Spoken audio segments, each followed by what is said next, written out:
我想先请大家看一段小的影片，before I start my talking. Thank you.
Thank you.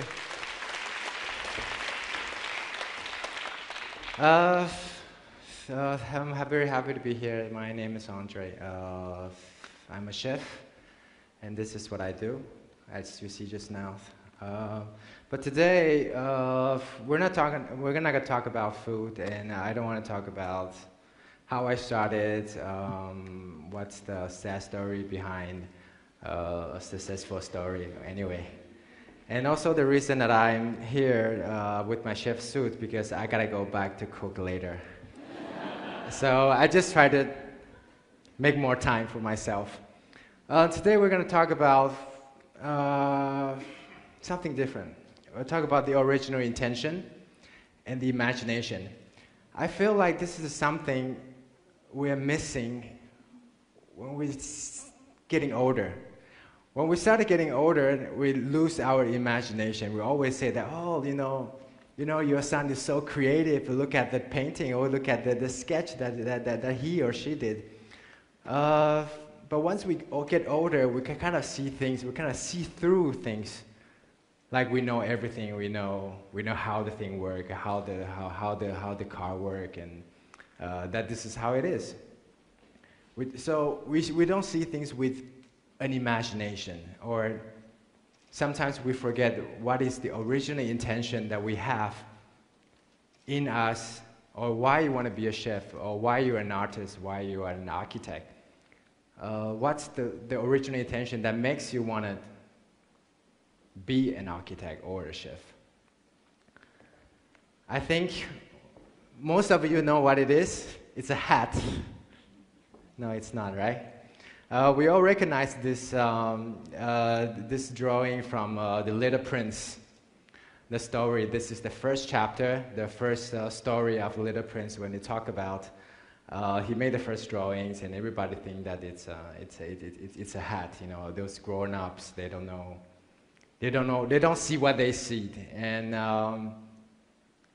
it's boa constrictors was swallowing an elephant. So this is what we see. And then we want the kids to draw something that it's so clear, so we know that, oh, okay, now I know this boa constrictor is swallowing an elephant. So we kind of lose the imagination that how beautiful it is that if we see things with an imagination, like, okay, I was thinking, what is inside? So I want to pull it back to what I'm doing. I'm a chef. We did a couple of talks.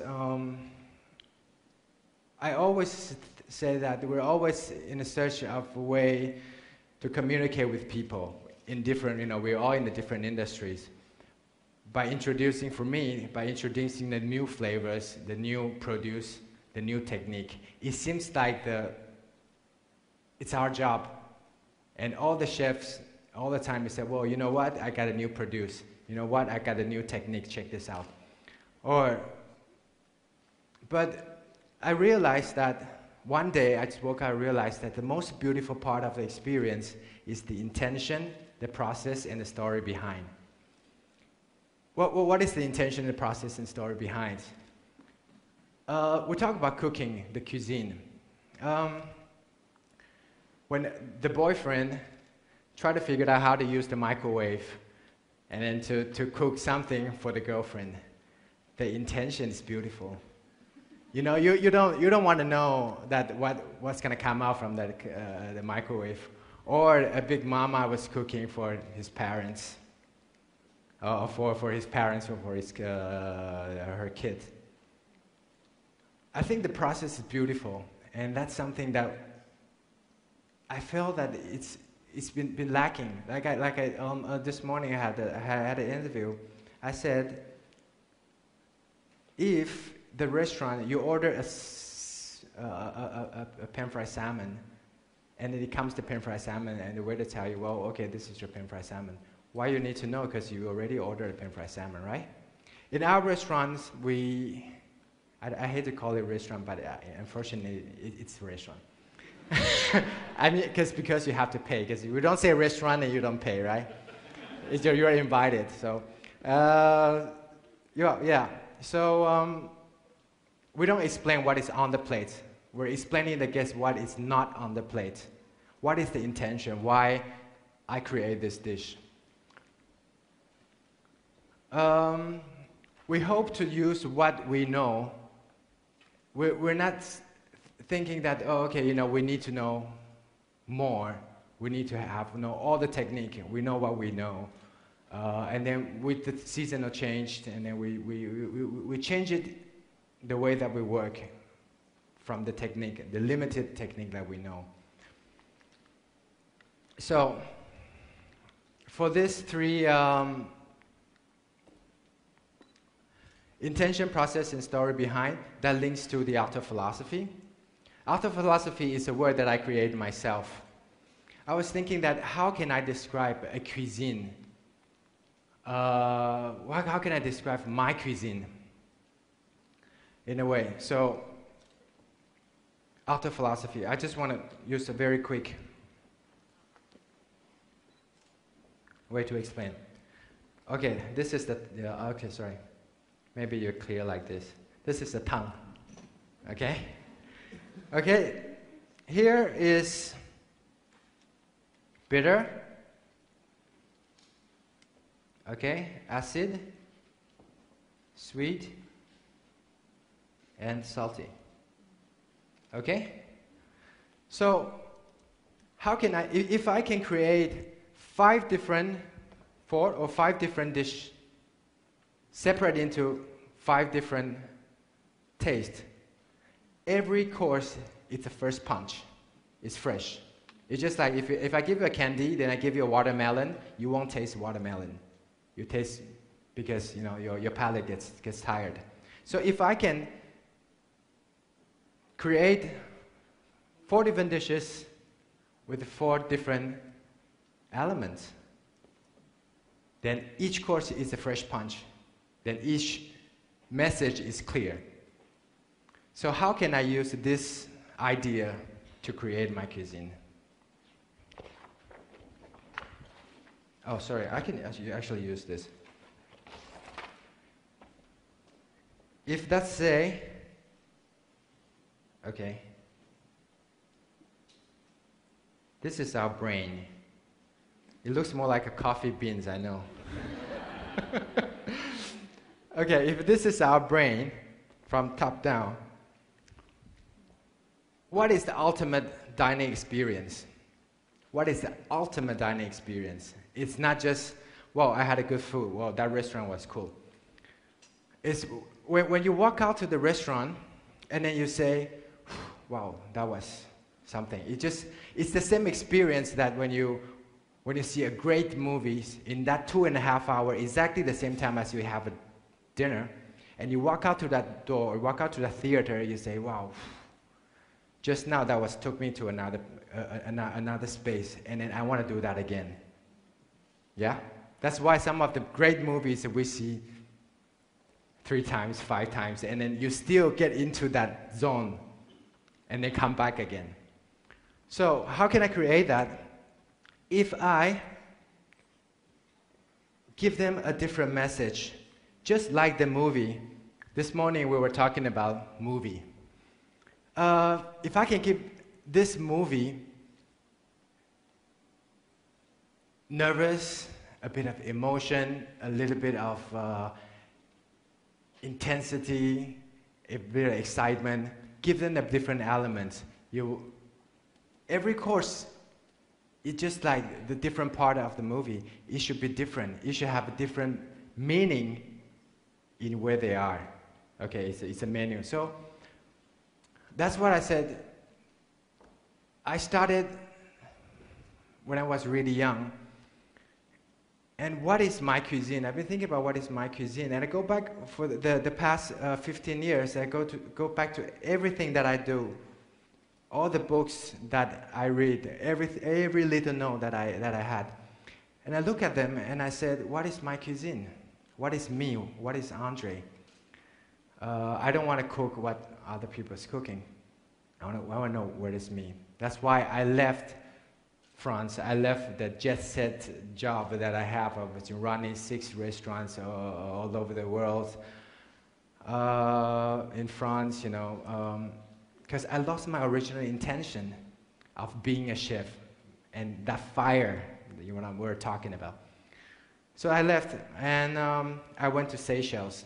I think anyone here been to Seychelles before? Seychelles was in South Africa. It's the little islands that next to Madagascar. Go there to really rediscover myself, to find out that when I have nothing, who is Andre? If I don't have that information and the connections, or you don't know what is the trend right now, what is the most hip things right now, what is you? You have no distraction. And I realized that these 8 elements that we're going to see, the 8 elements that keep repeating in my repertoire.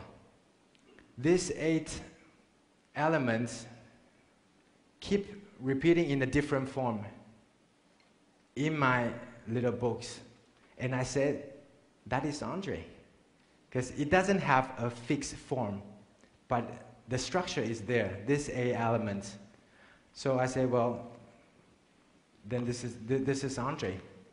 Here, the outer philosophy, obviously, well, it's the 8 elements that we create: pure, salt, artisan, texture, south.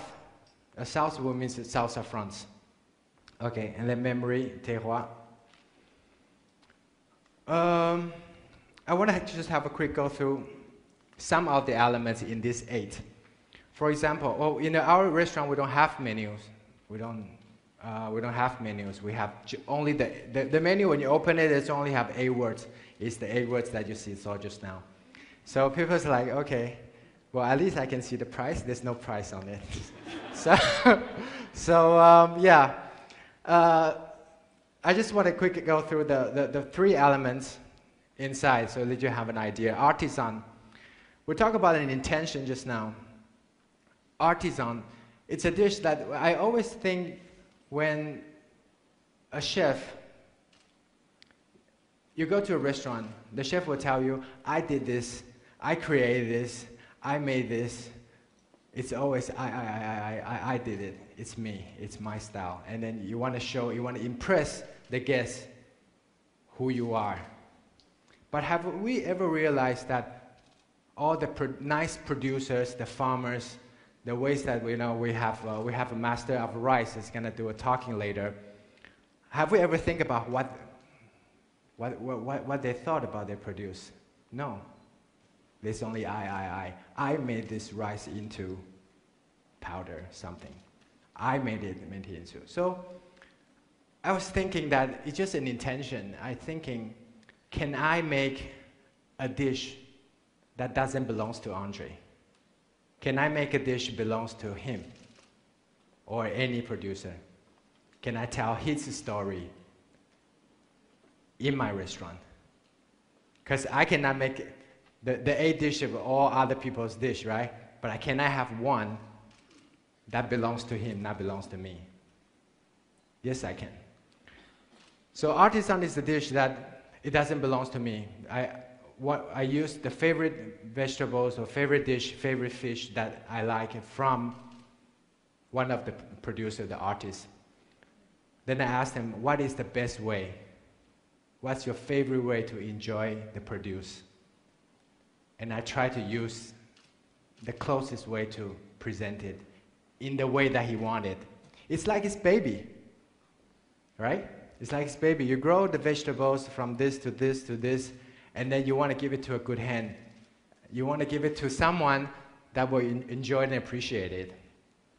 So it's the dish that doesn't belong to me. Another dish, pure, is one of the elements as well. I've been thinking that we were using too much seasoning, too much process, too much technique. Can we do one dish without electricity, without salt and pepper, without any other adding flavors? We use produce plus produce plus produce. Can we do that? Yes, we can. Without electricity, without just the original taste of the produce itself. That's something that, we can do. Memory. I did, memory, there was a lot of dish that I did before. Every year I did one dish called Snickers. Yeah, you all know Snickers. So I did one dish with the Snickers. Every year I did a different version. So when you taste it, you remind you of Snickers. It remind me of your childhood. This is a dish that, a memory dish that when I was in France, that was 1996. I created this dish and I showed it to my chef, and he was a 2-star Michelin. It's really famous, and then he said, "Wow, this is really good. Andre, good job. Tomorrow I'm going to put it in the menu." So I was really happy.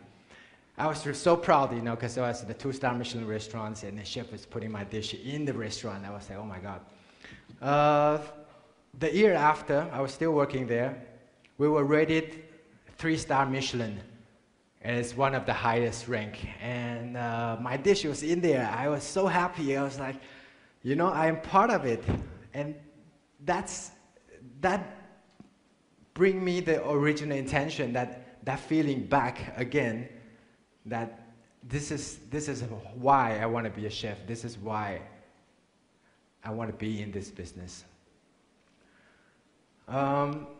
So before that, I want to talk about, maybe we can have a look at it, the author philosophy, all the 8 different elements, how it works. You can see a rough idea, not the whole story, but the half of the menu and how they look like. This is one of our seasonal menu, and I think that will give you a rough picture of how it look like.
All right.